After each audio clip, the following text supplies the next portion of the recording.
क्या कांग्रेस के बिहार प्रभारी भगचरण दास पर राजद सुप्रीमो लालू यादव का भगचोनर वाला बयान राजद के लिए भारी पड़ जाएगा, या कांग्रेस दलित आत्मसम्मान की चाल से राजद के दलित वोटों पर आघात करने में कामयाब हो जाएगी, या फिर राजद तेजस्वी या लालू यादव के करिश्मे के सहारे अपनी चुनावी वैतरणी को बिना किसी अतिरिक्त नुकसान के पार करा लेगी। कांग्रेस को लगता है कि लालू यादव का भगचरण वाला बयान उसके लिए वही काम करेगा जो काम कांग्रेस नेता मणिशंकर अय्यर के चाय वाले बयान ने नरेंद्र मोदी के साथ किया था। हालांकि 2014 से 2021 के बीच गंगा में बहुत पानी बह चुका है, लेकिन इसके बावजूद कांग्रेस ने 30 तारीख को तारापुर और कुशेश्वर स्थान विधानसभा उपचुनावों के लिए अपनी चुनावी रणनीति में दलित ट्विस्ट दे दिया है। फिलहाल कांग्रेस के निशाने पर दलित और मुस्लिम वोटर्स हैं। 1990 के बाद बिहार में कांग्रेस के वोटों का जो कटाव शुरू हुआ, वो कटाव रुकने के बजाय लगातार जारी है। कांग्रेस के सामने सिर्फ अपने जनाधार को बढ़ाने की चुनौती ही नहीं है, बल्कि उसे अपने बाकी बचे आधार को बचाना भी एक बड़ी चुनौती है। ये चुनौती इसलिए भी बड़ी है क्योंकि उसने राजद के साथ अपना गठबंधन तोड़ लिया है। राजद और कांग्रेस का भविष्य का गठबंधन इन दो सीटों के चुनाव के परिणाम के ऊपर बहुत निर्भर करेगा, खास तौर पर एक दूसरे के साथ भविष्य के गठबंधन की हालत में मोल तोल करने में। इसलिए कांग्रेस भगचरण दास पर लालू के बयान को दलितों के आत्मसम्मान पर हमले की संज्ञा देकर राज्य के दलित चेहरों को अब बाकी बचे दिनों के लिए चुनाव अभियान में उतार रही है। पूर्व लोकसभा स्पीकर मीरा कुमार बाकी बचे दिनों के लिए दोनों कांग्रेस उम्मीदवारों कुशेश्वर स्थान से अतिरेक कुमार और तारापुर से राजेश मिश्रा के लिए चुनाव प्रचार करेंगी। इसके अलावा दलित समाज से आने वाले पार्टी के विधायकों राजेश राम, पूनम पासवान, मुरारी गौतम को ब्लॉक स्तर पर दलित वोटरों को लामबंद करने का काम दिया गया है। कांग्रेस की ओर से मुस्लिम वोटरों को रिझाने के लिए भागलपुर दंगों की जांच की याद दिलाई जा रही है। कांग्रेस की ओर से कहा जा रहा है कि जनता दल के शासनकाल में जब लालू यादव मुख्यमंत्री थे तो उस समय भागलपुर दंगों की जांच में कोताही बरती गई थी।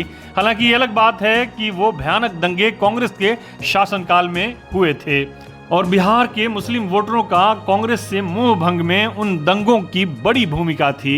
अब कांग्रेस कह रही है कि नीतीश लालू से अधिक सेकुलर हैं क्योंकि उन्होंने भाजपा के साथ रहते हुए भी अपना स्टैंड अलग रखा।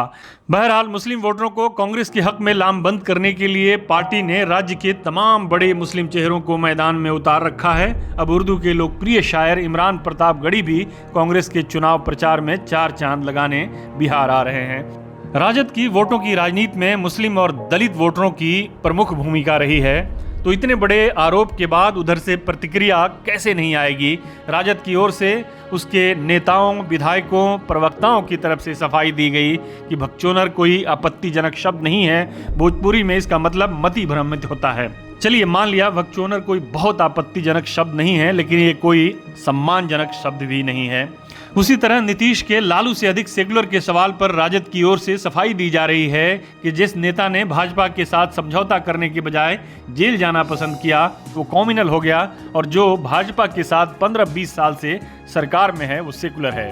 राजद की ओर से 27 अक्टूबर को लालू यादव दोनों विधानसभा क्षेत्रों में चुनाव प्रचार करेंगे। इसको लेकर अलग अलग दलों ने अलग अलग प्रतिक्रिया व्यक्त की है। कांग्रेस का कहना है कि लालू का प्रभाव इसलिए नहीं पड़ेगा क्योंकि लोग उनसे पूछेंगे कि आपने कांग्रेस के साथ गठबंधन क्यों तोड़ दिया। भाजपा का कहना है कि पिछले चुनाव में जब कांग्रेस और राजद महागठबंधन के तले चुनाव लड़ रहे थे तब भी एनडीए की जीत हुई थी। इस बार वो अलग अलग हैं, इसलिए एनडीए की जीत और आसान हो गई है। वहीं जीतन राम मांझी की पार्टी हिंदुस्तान अवामी मोर्चा का कहना है कि तेजस्वी को अंदाज़ा हो गया है कि वो चुनाव हार रहे हैं, इसलिए लालू को मैदान में उतार रहे हैं। खुद लालू कह रहे हैं कि इन सब के लिए यानी विपक्षियों के लिए तो तेजस्वी ही काफ़ी है, हम तो यूं ही लोगों से मिलने जा रहे हैं। कहने का मतलब यह है कि चुनाव के दिन जैसे जैसे करीब आएंगे एक दूसरे पर हमले तेज होंगे। खास तौर पर कांग्रेस जिस आक्रामक ढंग से चुनाव में उतरी है उसे देखते हुए ये कहा जा सकता है कि राजद और कांग्रेस के बीच आने वाले 2-4 दिनों में तल्ख कलामी और बढ़ेगी। हमारे साथ जुड़ने के लिए आपका शुक्रिया। हमारा वीडियो पसंद आए तो इसे लाइक करें, हमारे चैनल को सब्सक्राइब करें और कमेंट बॉक्स में जाकर अपनी राय ज़रूर दें।